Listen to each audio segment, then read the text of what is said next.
So if somebody comes to the movement and...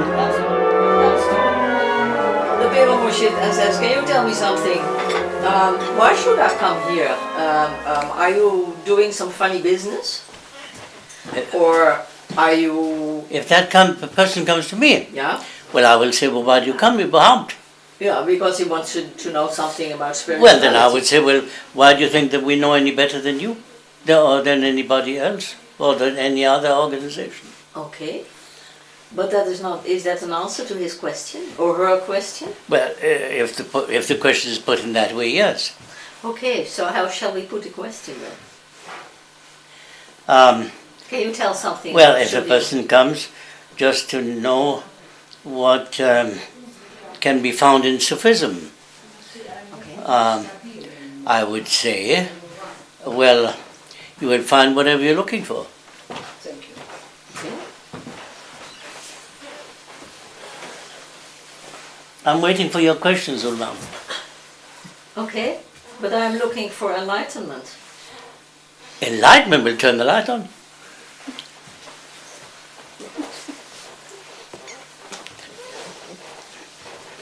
Okay, but that's not enough. The light is on. Oh. And the sun is shining.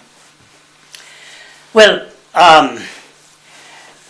one of the very perhaps special teachings in Sufism is that by the very fact that one is born, one has the light within. So it doesn't really make sense to look for it because it is there. If one thinks that one will find it somewhere else, one will never find it. And that's the reason why most people who are discouraged in whatever spiritual organization they are following, they are discouraged because they are looking for something that they have already. It's not in that organization, it's in their own heart that they are looking for. Is that enough? No, for that's that not question? enough, but it is an answer. But if one is not seeing that light, how does one come to see the light which is within?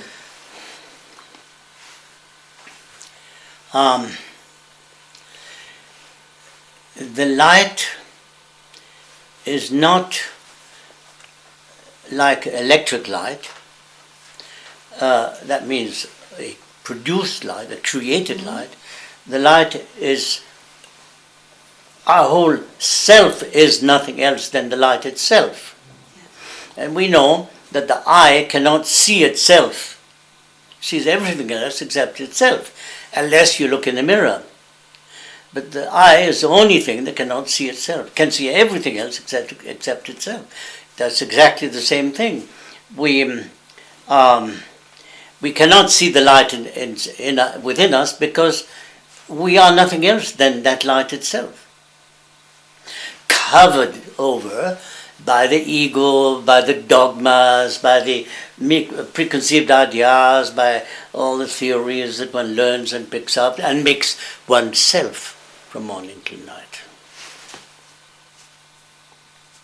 Does that answer that question? So it is a question of taking away all the covers. That's exactly what it's all about, yes. How do you do that?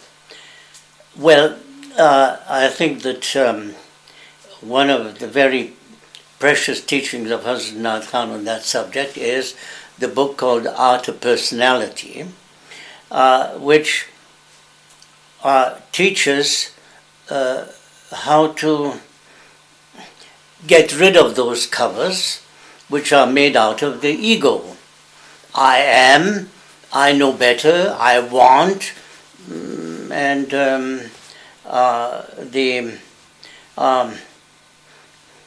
all the false identifications that one makes about one's own self, to oneself.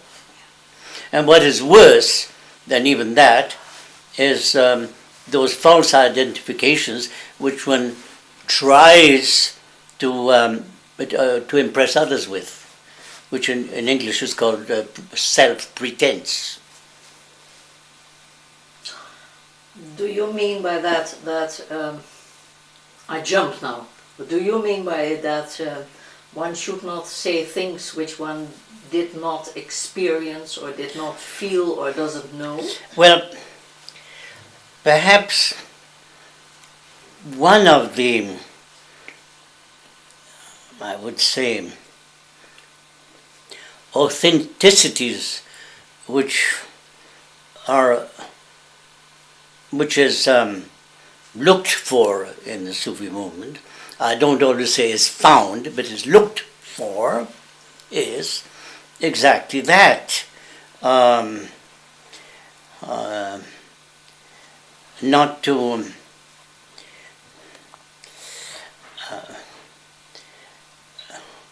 not to ever say anything that wasn't done, that one doesn't believe in, or that one has not experienced oneself.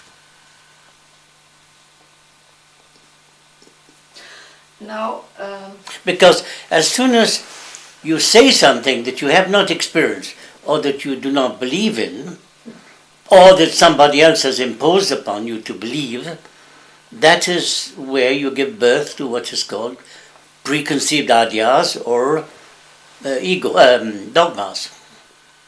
and actually it's parrot speech. Is what? Parrot speech. Papegaai. Oh, parrot, yeah. How do you know the difference between people who really have experienced things and who are not fantasizing, and people who just make up things? Look, it's very simple.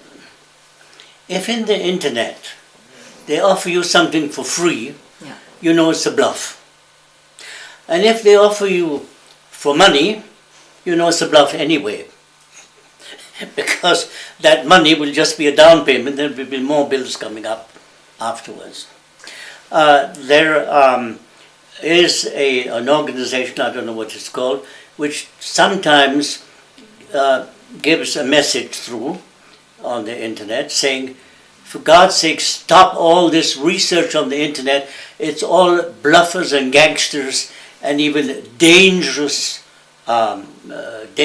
experiments. How many girls have been looking for a man and they ended by having lost their life because of it, or their money? It's really criminal. What goes on in the internet is criminal. Okay, I understand what you're saying and I agree totally. But that is the same thing within all esoteric organizations. As soon as we say Sufis, we shall offer you spiritual development at free, you don't have to pay anything, it's bluff. So what do we offer? Well, in the Sufi movement, there's a membership which is about 60 euros a year. That's for the upkeep of the movement, that's all. Yeah, but what do we offer? What do we offer? Yes. What we offer is to help the member to discover that whatever you're looking for is already there, so you don't have to look for it outside. And you don't even have to look for it in our movement. Look at it inside in yourself. Happiness, for instance. You can run over the whole world and you'll never find happiness. Happiness is oneself. Happiness is a condition, is a state of mind. It's the harmonious condition of the heart. Nobody can make anybody happy, but we can make others happy. That's the whole point. That is what's so very special in the Sufi teachings. The only way to make any progress on the spiritual path is to try whatever you say, whatever you do, whatever you think, for that to be an opportunity of offering a little bit of happiness to others. That's all, nothing else. Mere need. Life is happiness. Spirituality, what is spirituality? Spirituality is only happiness, is all it is. It doesn't mean that you're any higher than anybody else. It doesn't mean that you're nearer to God. But that's all kinder fairy tales. Can you tell something about the idea of spiritual liberty? What Hidayat Inayat-Khan meant by spiritual liberty was that anything that is really true should never be imposed upon anyone. Spiritual liberty doesn't mean that one is just free to do anything one wants. Spiritual means not to accept to be imposed by anyone to believe what they force you to believe. That's all it means. You believe what your heart is ready to accept. But on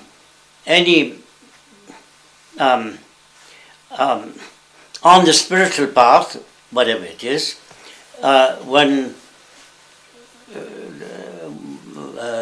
spiritual liberty means that the teacher should not impose anything on the pupil.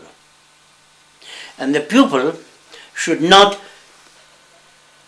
either expect or tempt the teacher to impose something on the path. I understand. But spiritual liberty means also, par contre, to become more conscious of one's responsibilities. Because the freer you are, that is where your sense of responsibility is challenged. Can you explain that a little bit further? Well, you see, if one is completely under the boots of a teacher, one just leaves all one's responsibilities to the teacher to guide one as one wishes to be guided, which in fact is, one calls that in Dutch slaphals.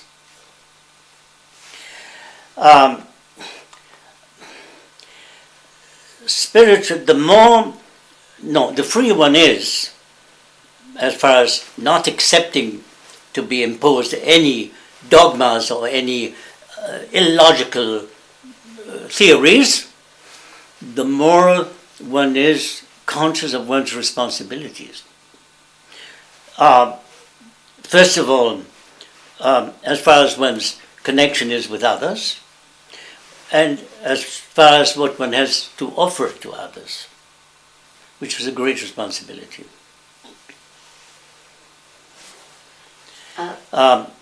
For instance, to avoid causing troubles to others, and to avoid getting in trouble oneself, uselessly. Because if one allows oneself to get in troubles, one is thereby helping the other to develop that into an ego trip on their side. Don't know if you understand what I'm saying.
This ring was given to my father by his mother.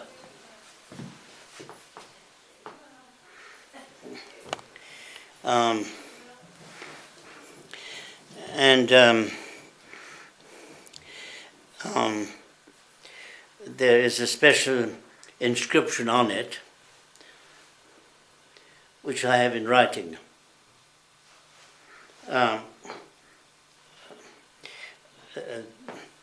This is one of the belongs of my father, which I have not yet put into the museum, but it belongs to the museum.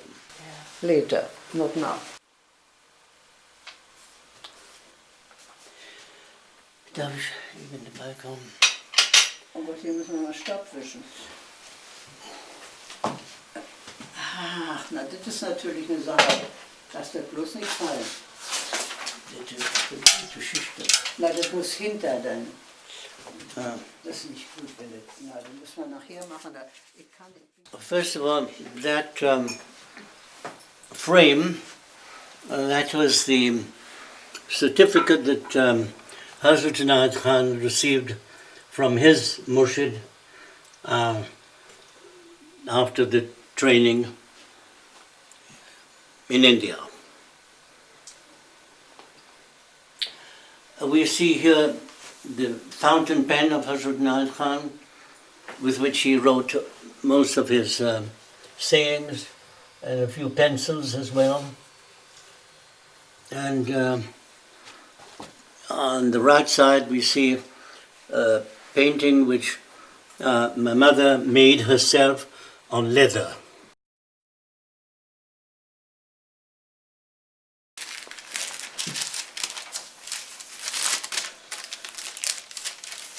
Yes, this is the book, and these are all the poems that she wrote dedicated to my father. This is all her own work. And in back here, this carpet, this is the carpet that on which Hidayat Inayat-Khan always sat to do his meditations. This is one of the most sacred objects that we have here. Here we have a black box in which the rosaries were kept.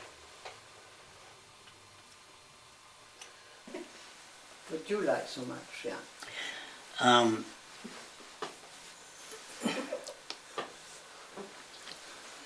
What's she looking at? To you. To you. Oh, I see. We are waiting for you. All right, and here in this little box, was this ring, which was offered to my father by his mother. Yeah. And which has been preserved by miracle after all these years. This is a picture of my mother when she met my father, and my father always kept that picture on his night table. And you see how young she was. This is the emblem of my mother. There is a similar one, which was the emblem of my father, and which I was never allowed to get back again. This was the belt that Hidayat Inayat-Khan received when he graduated as director of the music school, the Gayan Shala in Baroda.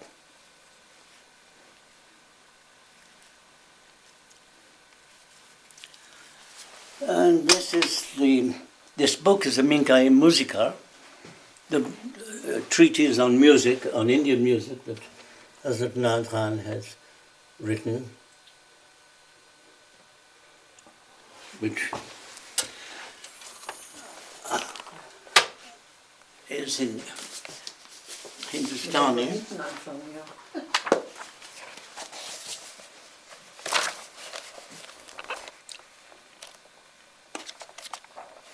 I wish I could read it, but I cannot.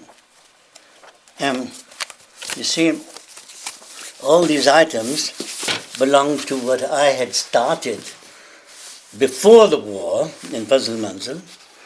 I call it the biographical, and this was the emblem of that museum.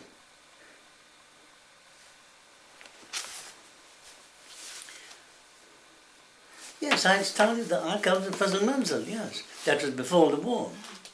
Oh, this is not from the Nekbakt Foundation? No! Ah. Fazl Manzil! Yeah. And here you can see, in those days, you had to have a visa everywhere, to go to Belgium, to go to Holland, to go to Germany.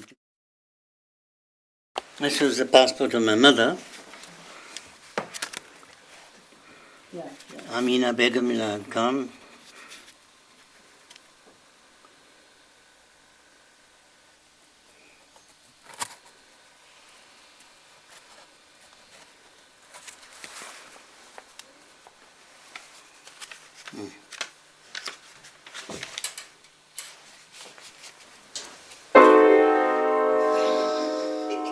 These are the element tones. Yeah, I know.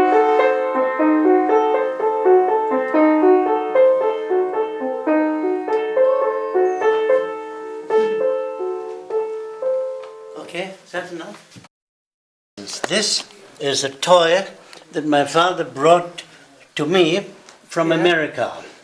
It was in those days, there was no electronics, but there was a battery in it, and when one said Rex, the dog jumped out. And my father was so very, how would I say, happy to give me this toy. He thought he just laughed, and he himself said, Rex, and the dog jumped out. For many years, the family, the father, the mother, and the uncles and the children all lived in that home in Suren, which was offered by Murshida Fazlman. Yes, It's very important for her memory to be kept alive. I was present when she died in Holland. She had been in the coma for quite some time, and then all of a sudden one day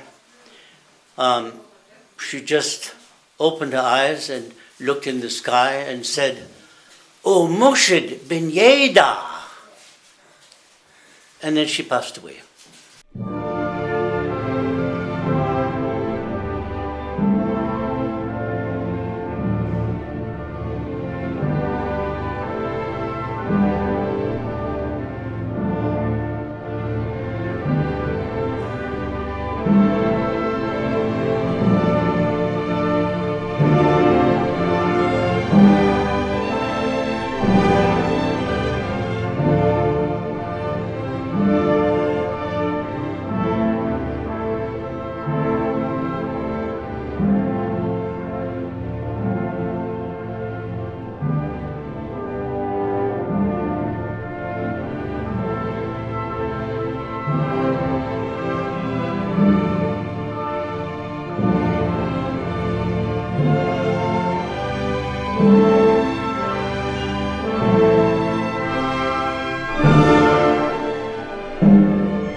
You were talking about taking all the things to the south of France. But when was that?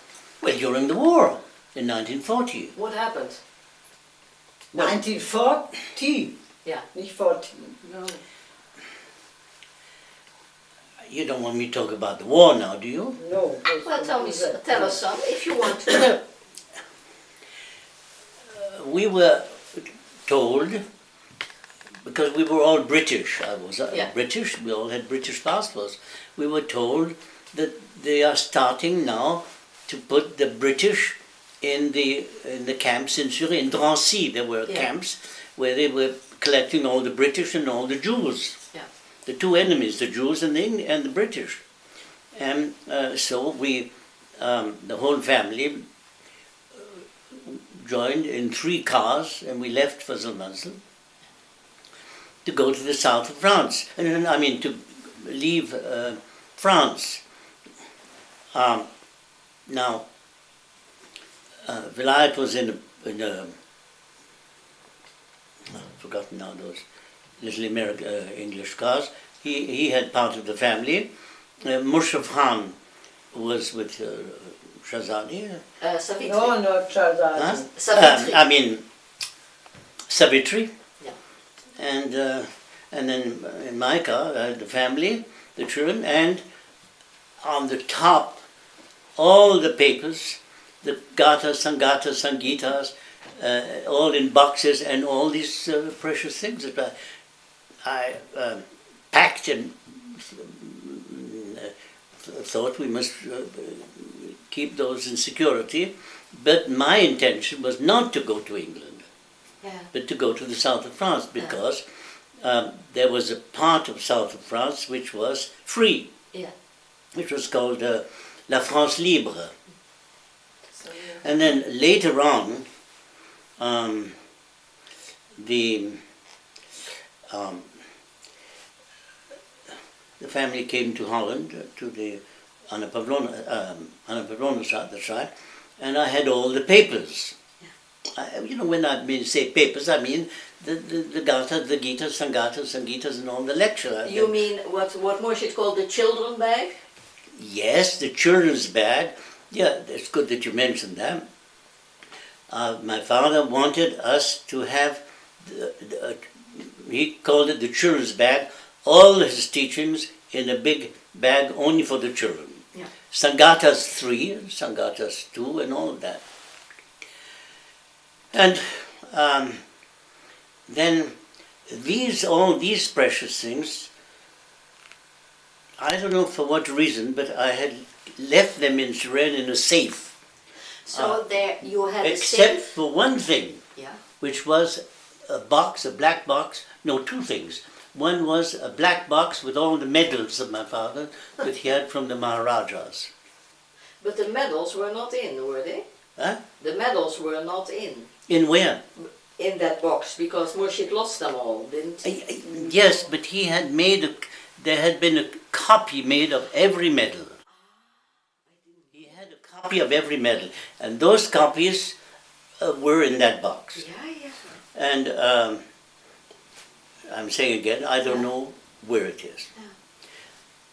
For some reason or other, I took one of those medals out of the box. Oh. Because I felt very attracted to it. Because I'll tell you why. All those medals were from the Maharajas, different Maharajas of India. Mm. But that one medal was not from a Maharaja, it was from the Hindu temple in San Francisco, where my father gave the first concert of Indian music. And since I'm always attracted by music, I thought, well, that medal I want to keep it myself.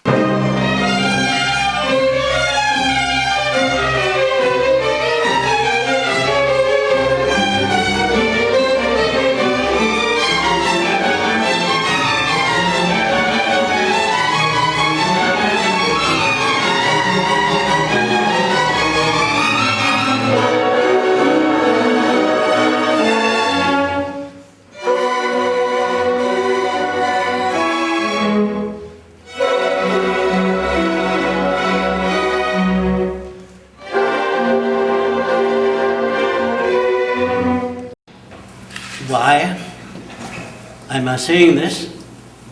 Well, because we all love each other even though we're not conscious of it. And why do we love each other? Because we all have, as I've already said, the same family name, but a different first name. So we all believe in the same ideal, but we all have our different views on that ideal. And we use different names and different forms. There is a book which is called Once Upon a Time. I don't make any money out of it, so don't think that I have some interest in saying what I'm saying. But in that book, there are precious stories of the olden days in Surrey.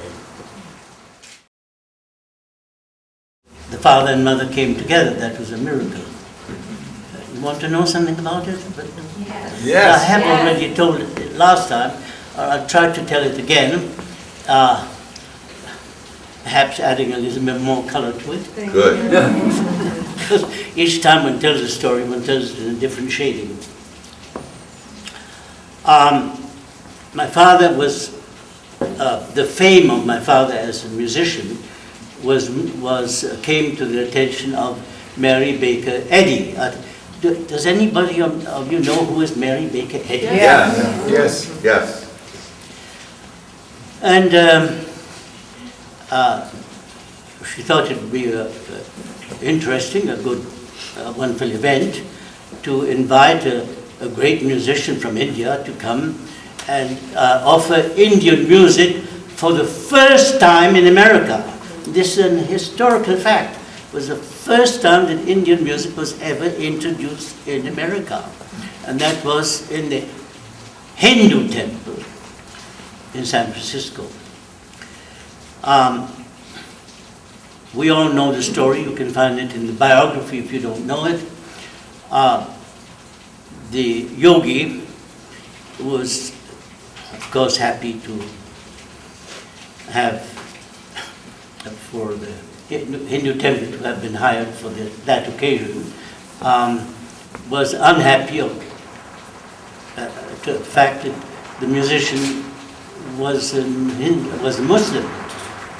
And in those days, it was hardly possible for a Muslim to play music in a Hindu temple. So, of course, he said to the musician, well, half an hour, that'll be all right. Now, we all know, and I think you more than anybody else, that it takes more than half an hour to tune a veena. So, of course, Hidayat Inayat-Khan always said, whatever happened, he always said, it will be all right, it will be all right. That was one of his leitmotifs. He constantly, whatever happened, whether it was good or bad, he always said, it will be all right. Yeah, he was very optimistic. It's perhaps a very good lesson. Whatever trouble one has, well, it will come all right, and sometimes it does. Not always. Perhaps later.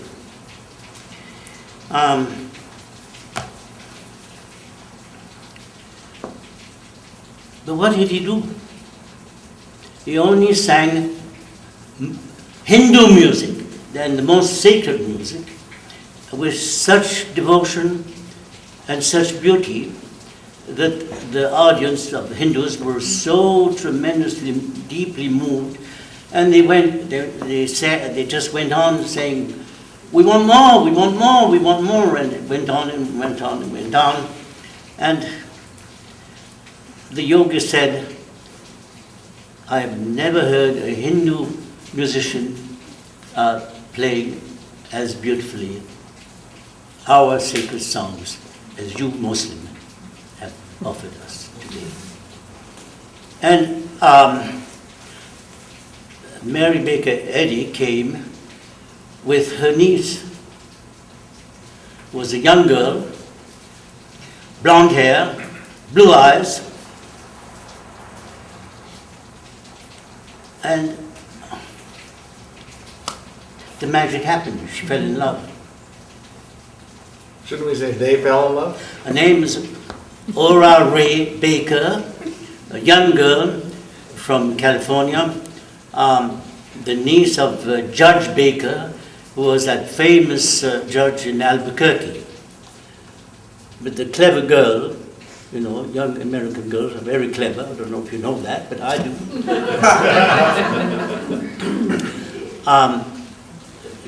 Found among the papers that he left, you know, Indians are not always very orderly. I think you know that. The address of the House of Baroda. And so she wrote to the family, found the address, got the address, jumped into a ship. In those days, passports did not exist, and knocked at the door. Here I am.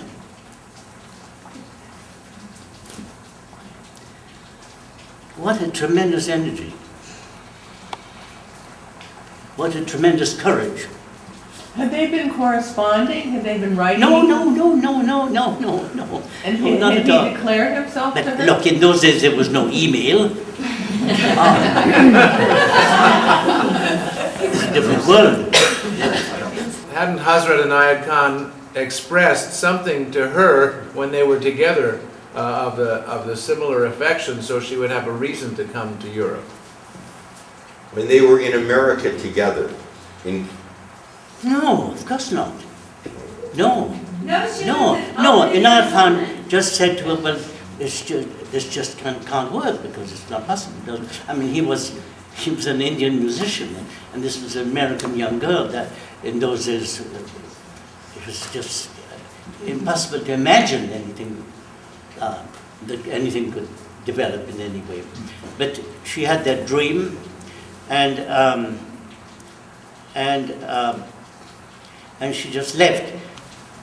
I think that many of you know that the Murshid of Hazrat Inayat Khan said, go to the West and unite the East and West with your music and with your message.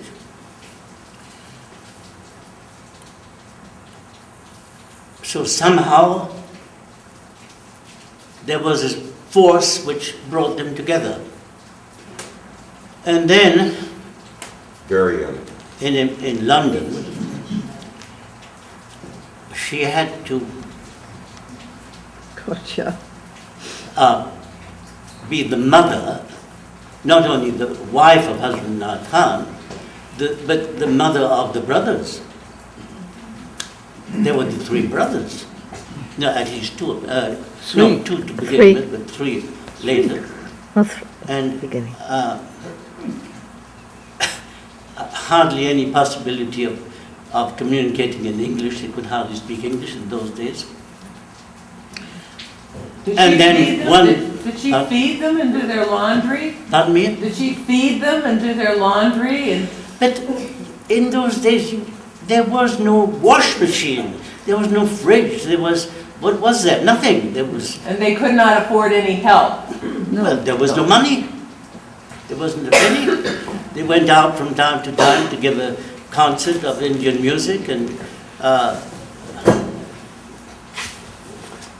there was a lot of starvation in those days. It's hardly possible to imagine the trouble, the suffering and the problems that both the mother and father went through in the first years.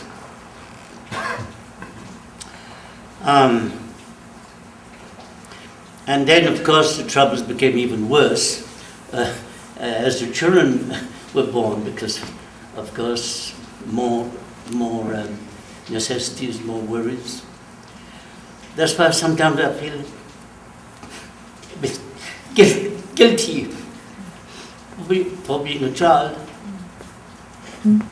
because I did cause, of course, more trouble. Yeah. Did you have to play your violin for the guests? Well, that's another story.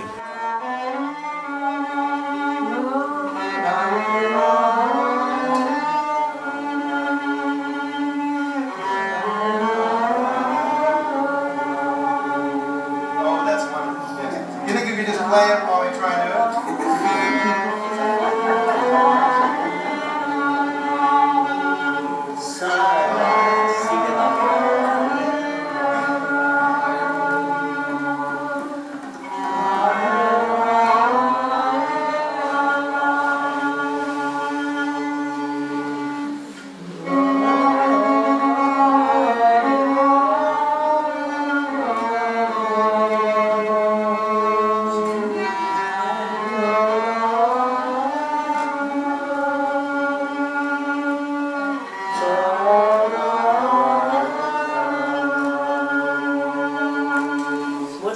happen with the Federation? Do you have any idea? You mean in the future? Yeah. Well, this is what I'm saying over and over again.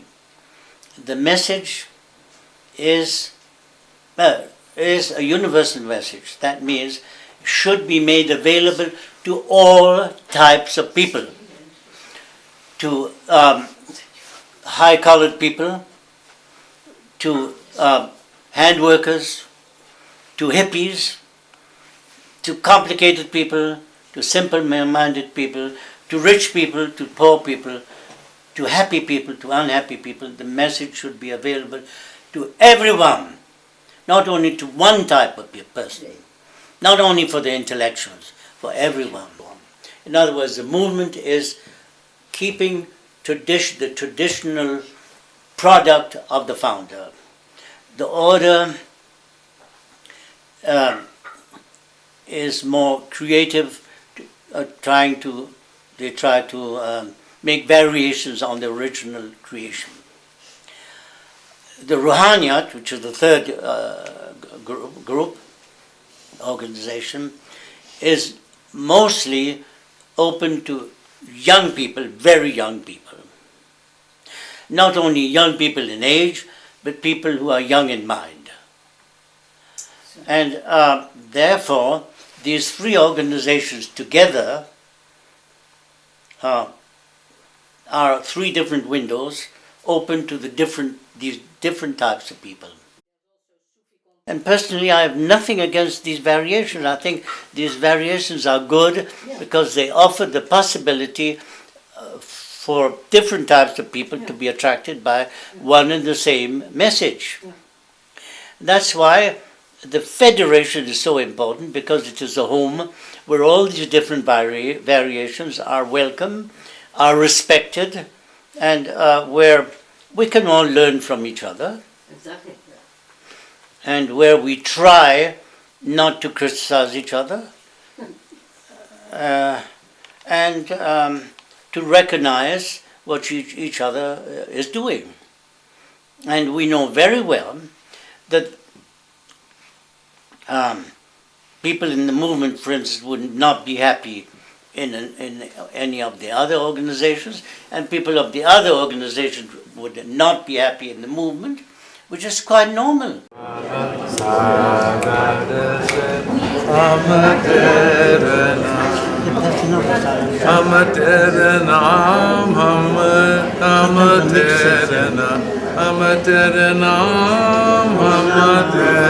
I should take some lessons.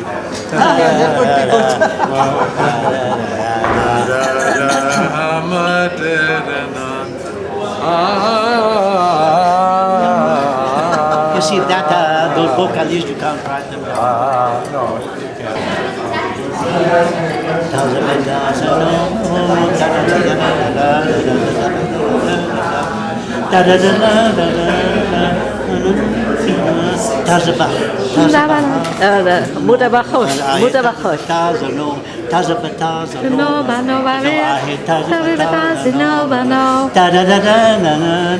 You don't know that song? Mutabachosh, that is the text that was being read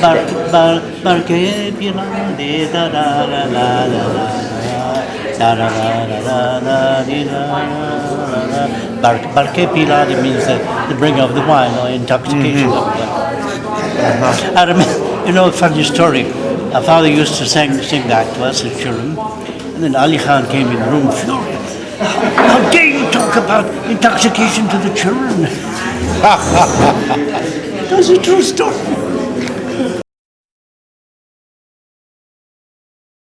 One of my habits, I don't know why, is not intentional, is that whatever I've composed has always been corresponding to either to a picture or to a person. So now, for instance, first composition I made, which was called the Suite Symphonique, Opus 7, was entirely dedicated to Nur-Nisa, because it happened that in those days I was in München, and I was very close to Dachau and all that, and so I was very much under. And it was a period where I was having a lot of contact with people who came to Dachau and things like that. So my whole thinking and feeling was dedicated to my sister. All right.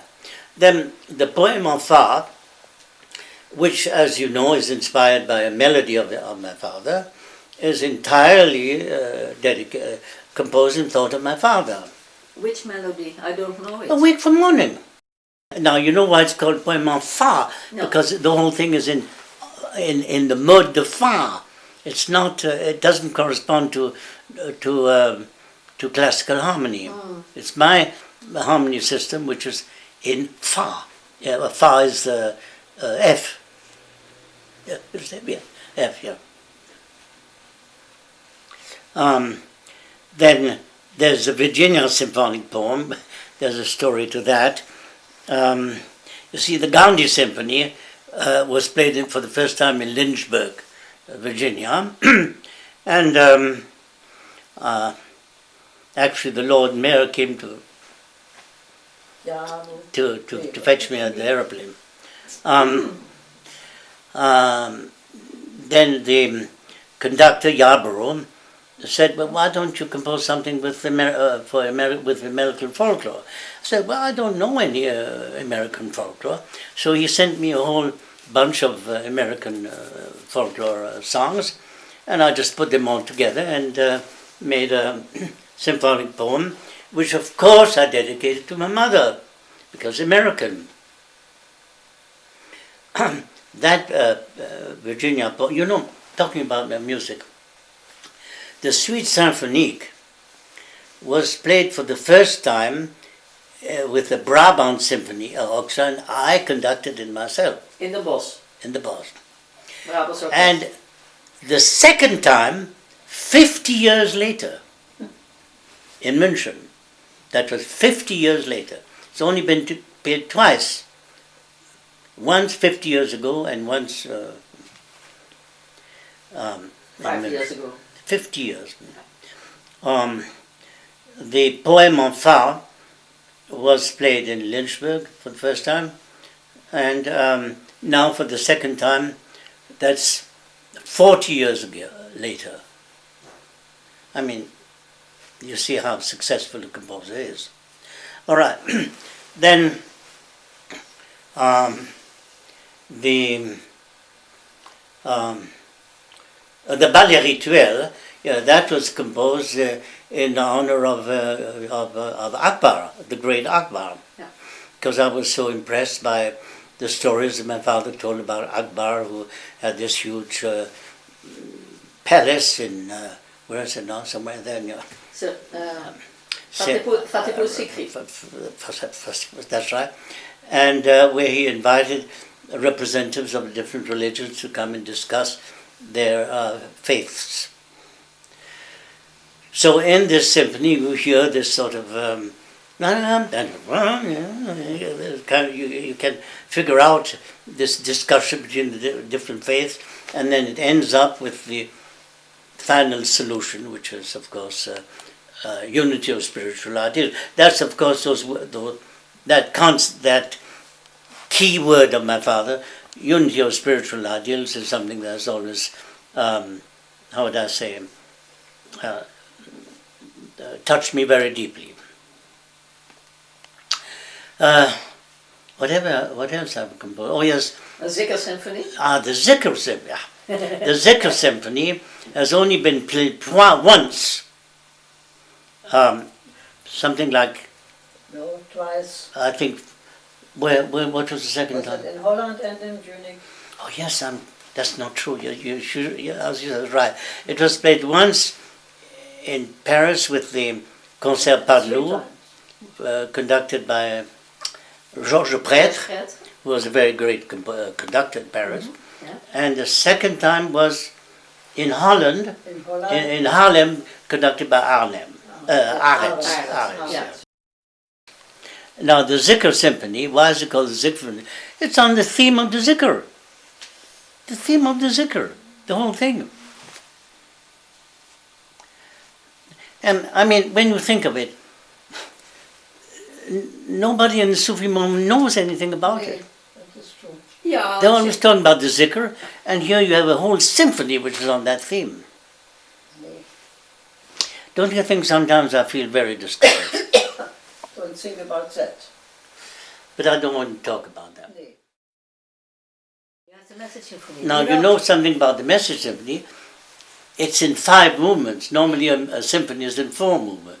This is in 5 movements. And each one of these movements corresponds to one of the activities in the Sufi movement.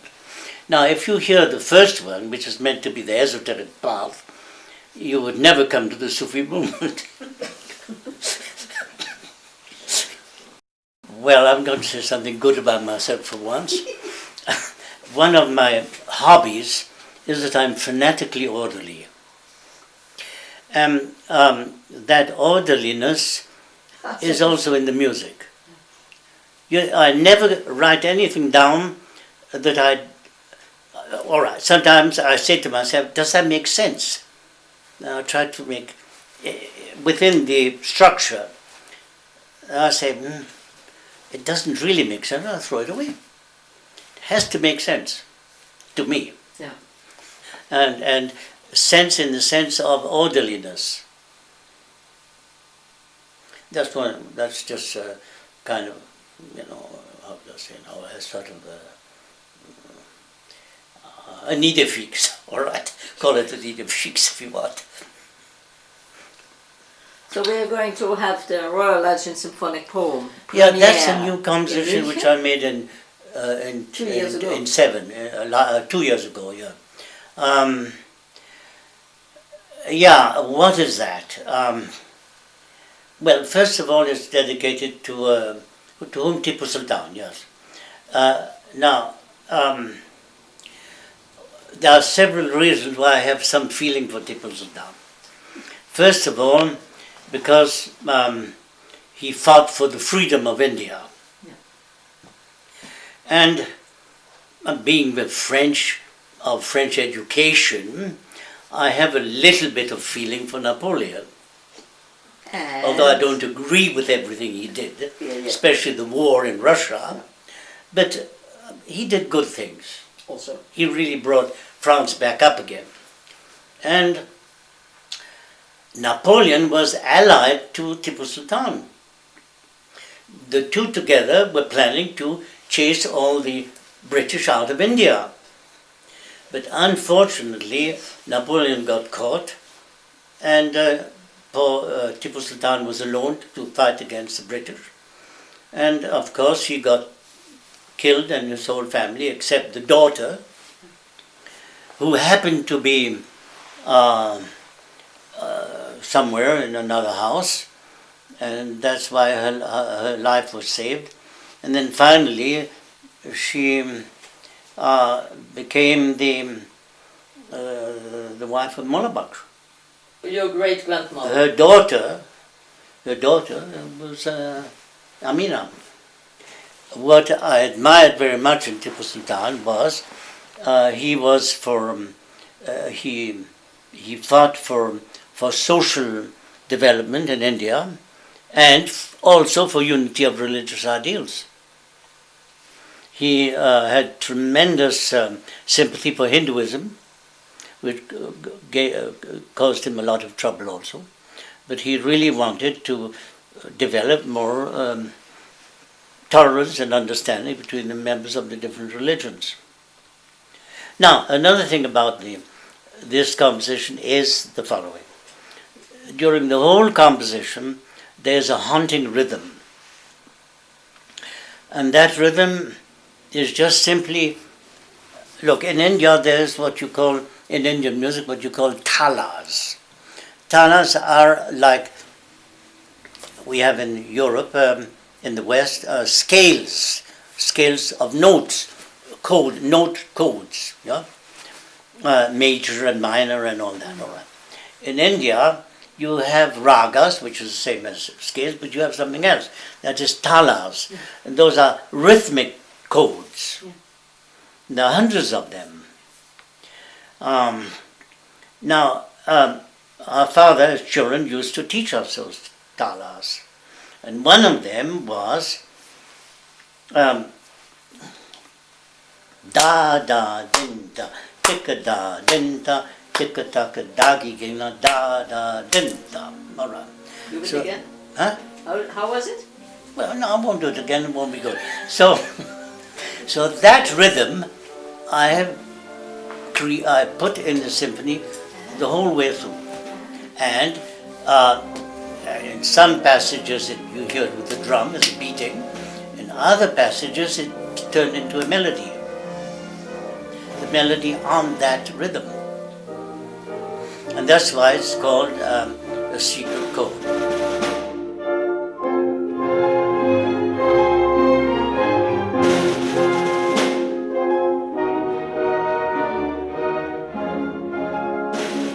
Another thing about that composition is that each different type of instrument has its chance to be a solo at a certain moment. Because That's usually, very democratic. Huh? yeah, you know I'm terribly democratic. I mean, in reality, not in appearance, but in reality. You know, normally it's always either the first violins or the flute or the first trumpet that are the soloists. But here each instrument has its little solo to play. We went to the first rehearsal. The artist came to me and said, "Oh, I'm so happy. At last you've given us a solo